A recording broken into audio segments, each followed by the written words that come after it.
Hey everyone, welcome back to the LLB classroom. आज मैं explain करने वाली हूँ the Indian Christian marriage act 1872। ये एक स्पेशल लॉ है जो क्रिश्चियन मैरिजेस को लीगल रिकग्निशन देता है। अगर प्रॉपर प्रोसीजर फॉलो नहीं हुआ तो मैरिज इनवैलिड भी हो सकती है। अब इस एक्ट का मेन पर्पस क्या है?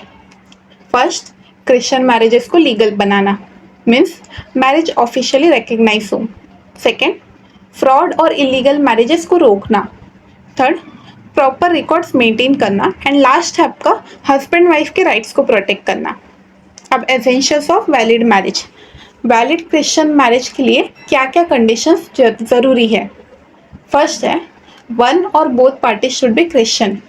जनरली हस्बैंड या वाइफ में से कोई एक क्रिश्चियन होना चाहिए।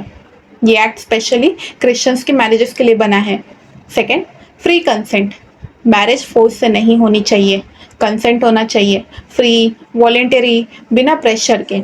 अगर फ्रॉड, फोर्स या कोएशन है, मैरिज चैलेंज हो सकती है। Third, age requirement. Parties legal marriage age की होनी चाहिए। Fourth, monogamy. Christian law monogamy follow करती है, मतलब एक टाइम पर सिर्फ एक spouse.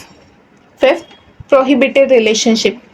Close blood relatives marriage नहीं कर सकते। For example, real brother sister, close blood relations. Authorised person for solemnisation. अब क्वेश्चन, क्रिश्चियन मैरिज कौन करा सकता है? हर पर्सन मैरिज सोलोमनाइज नहीं कर सकता। एक्ट के अकॉर्डिंग ऑथराइज्ड पर्सन ही मैरिज परफॉर्म करेंगे। फर्स्ट है, प्रीस्ट और minister of church.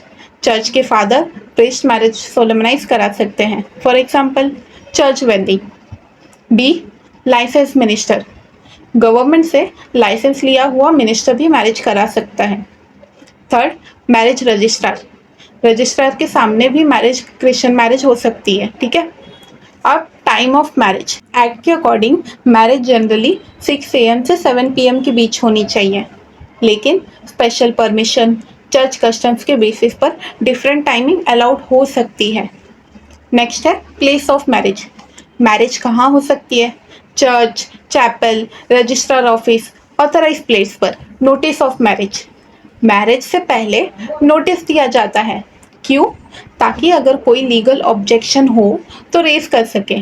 For example, already married हो, प्रोहिबिटेड रिलेशन हो। अब रजिस्ट्रेशन ऑफ मैरिज। मैरिज के बाद रजिस्ट्रेशन कंपलसरी होता है। मैरिज रजिस्टर में एंट्रीज होती हैं, husband wife names, age, witnesses, date, place, ये सारी डिटेल्स होती हैं। Importance of registration. अब रजिस्ट्रेशन क्यों इम्पोर्टेंट है? फर्स्ट, लीगल प्रूफ मिलता है। सेकेंड, कोर्ट एविडेंस बनता है। Third, husband wife rights protect होते हैं। एंड फोर्थ, प्रॉपर्टी और इनहेरिटेंस मैटर्स में हेल्प करता है। अब मैरिज सर्टिफिकेट। रजिस्ट्रेशन के बाद मैरिज सर्टिफिकेट इशू होता है। ये ऑफिशियल प्रूफ होता है कि मैरिज लीगली वैलिड है। Marriages of Indian Christian. Indian Christians की मैरिजेस एक्ट के अकॉर्डिंग होनी चाहिए, प्रॉपर सेरेमनी, ऑथराइज पर्सन से। रजिस्ट्रेशन भी मैंडेटरी है, तभी मैरिज लीगली वैलिड मानी जाएगी। अब वॉइड मैरिज। कब मैरिज वॉइड हो सकती है? इफ स्पाउस ऑलरेडी अलाइव है, फोर्स फ्रॉड से हुआ हो, प्रोहिबिटेड रिलेशनशिप है, लीगल फॉर्मेलिटीज पूरे नहीं हुए।